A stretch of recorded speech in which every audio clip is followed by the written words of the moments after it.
बड़वा कस्बा पंचायत के कचरा वाहन में जो आग लगी उसे सबने एक साधारण हादसा माना। लेकिन रुकिए, इस आग के पीछे जो अंदर की खबर निकलकर सामने आई है उसे सुनकर आपके पैरों तले जमीन खिसक जाएगी। जिस गाड़ी को कंडम और कबाड़ बताकर सड़क पर लावारिस मरने के लिए छोड़ दिया गया, आज उसके सरकारी बिल हमारे हाथ लगे हैं और ये आंकड़े चिल्ला चिल्ला कर कह रहे हैं कि भाई दाल में कुछ काला नहीं बल्कि पूरी दाल ही काली है। अब पूरे इलाके में यह सुलगता सवाल तैर रहा है कि यह आग सिर्फ एक हादसा है या फिर लाखों रुपए के मेंटेनेंस के खेल को हमेशा के लिए खाक करने की कोई सोची समझी साजिश। खेल देखिए साहब, निकाले गए सरकारी वित्तीय रिकॉर्ड के अनुसार ग्राम पंचायत ने पिछले महज एक साल यानी 3 फरवरी 2025 से 6 मार्च 2026 के भीतर इस अकेली कचरा गाड़ी के सुधार और रखरखाव के नाम पर 2,23,418 रुपए की भारी भरकम राशि कागजों पर स्वाहा कर दी। मजेदार बात तो यह है कि जब हमारे रिपोर्टर ने इस पर सरपंच प्रतिनिधि राजेश पाटीदार को घेरा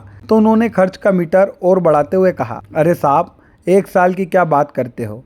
पिछले 3 सालों में हमने इस गाड़ी पर 3 लाख से ज्यादा फूंक दिए। कभी टायर बदला, कभी इंजन सुधारा तो कभी हाइड्रोलिक की मरम्मत कराई। अब द मुखबिर लाइव जनता की तरफ से यह सवाल पूछता है कि बॉस, अगर महीने में हजारों और 3 साल में लाखों रुपए इस गाड़ी में खर्च किए जा रहे थे तो यह गाड़ी कबाड़ क्यों बनी रही? पिछले 1.5 महीने से इसका चक्का जाम क्यों था? और इसे किसी गैराज में रखने के बजाय कचरे के डिब्बे की तरह बीच सड़क पर लावारिस क्यों खड़ा किया गया था? कहानी में असली ट्विस्ट तो तब आया जब गाड़ी को सड़क पर लावारिस छोड़ने का कारण पूछा गया। सरपंच प्रतिनिधि राजेश पाटीदार ने अफसरों पर ठिकरा फोड़ते हुए कहा कि गाड़ी की बॉडी पीछे से सड़ गई थी, 1 लाख रुपए से ज्यादा का खर्च था। हमने जनपद सीओ साहब से परमिशन मांगी थी लेकिन उन्होंने मना कर दिया, तो हम क्या करते? जैसे ही यह दलील जनपद सीओ मुकेश जैन के पास पहुंची तो उन्होंने 2 टूक शब्दों में पोल खोलते हुए कहा कि सरपंच साहब इस गाड़ी की मरम्मत के लिए 15वें वित्त आयोग के सरकारी बजट से राशि निकालना चाहते थे, जो सरासर नियमों के खिलाफ था, क्योंकि वो पैसा गांव के दूसरे विकास कार्यों के लिए है।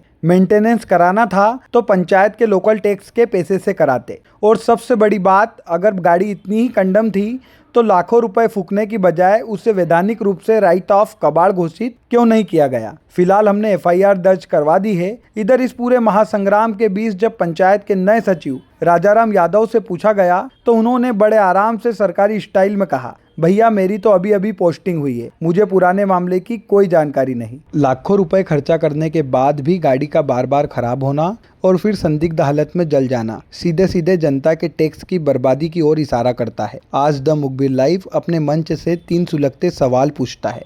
जब साल भर में 2.25 लाख और 3 साल में 3 लाख से अधिक रुपए खर्च किए गए तो गाड़ी में ऐसा कौन सा काम हुआ कि वह सुधरने के बजाय और कंडम होकर सड़क पर आ गई? क्या सच में गाड़ी सुधारी गई थी या फिर सिर्फ बिल लगाकर सरकारी बजट को ठिकाने लगाया गया? क्या इन बिलों की भौतिक जांच होगी? यह आग गाड़ी के मेंटेनेंस में हुए भ्रष्टाचार के सबूतों और फर्जी बिलों के राज को हमेशा के लिए खाक करने के लिए तो नहीं लगाई गई। मामला अब पुलिस के पास है। अब देखना यह होगा कि लाखों की सरकारी राशि फूकने वाले इस कबाड़ खेल की निष्पक्ष जांच होती है या फिर इसकी फाइल भी कचरा गाड़ी की तरह ठंडे बस्ते में स्वाह हो जाएगी। इस खबर पर आपकी क्या राय है, हमें कमेंट बॉक्स में जरूर बताएं। वीडियो को लाइक और शेयर करें और द मुखबिर लाइव को सब्सक्राइब करना ना भूलें।